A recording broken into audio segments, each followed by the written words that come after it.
তেওঁলোকক যাক 50,000 টকা দিয়া হৈছে তো হাইকোৰ্টৰ নিৰ্দেশ আছে আমাৰ সংসদত যিখন কংগ্ৰেছে এক পাছ কৰিছিলে তাত লিখা আছে যে কিছুমান মানুহ যোনে 20-25 বছৰ ধৰি এটা জায়গাত আছে তেওঁলোকক যদি চৰকাৰে উচ্ছেদ কৰে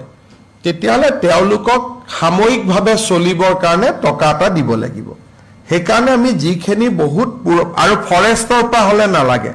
অকল খাস মাটি হলে লাগে যিহেতু সাপৰত এটা প্ৰজেক্টৰ কাৰণে মাটিটো লোৱা হৈছে হেতু কাৰণে এইখিনি পাব কিন্তু যদি প্ৰজেক্ট নহয় খালি উচ্ছেদ কৰিব লাগে তাত ফৰেষ্ট হ'ব বা ভিজিআৰ পিজিআৰ হিচাপে ৰাখিব তেতিয়া একো দিব নালাগে গতিকে যি ধৰণে আইন প্ৰণয়ন কৰা হৈছে চৰকাৰে তো আইন মানিব লাগিব নহয় গতিকে তো আইনত লিখা কথাখিনিয়ে চৰকাৰে মানে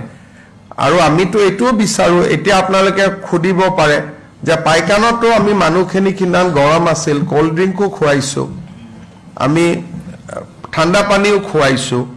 যদি তাত কোনোবা মানুহ পাগৰি গৈছে তাক পুলে মেডিকেলও ট্ৰিটমেন্ট দিছে গতিকে মানৱীয় কামখিনি যিমান প্ৰয়োজন হেতুটো কৰাটো কোনো এটা বেয়া কথা নহয় হেতুটো ভাল কথা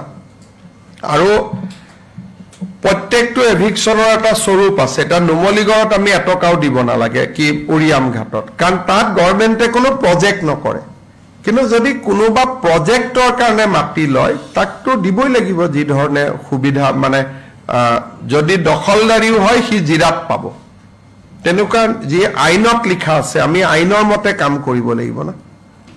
ফৰেষ্টত নালাগে ভিজিআৰত নালাগে পিজিআৰত নালাগে এনে যেনেকৈ আমি গুৱাহাটীত শিলখাকুত উচ্ছেদ কৰিছিলো তেওঁলোককতো আমি দিছো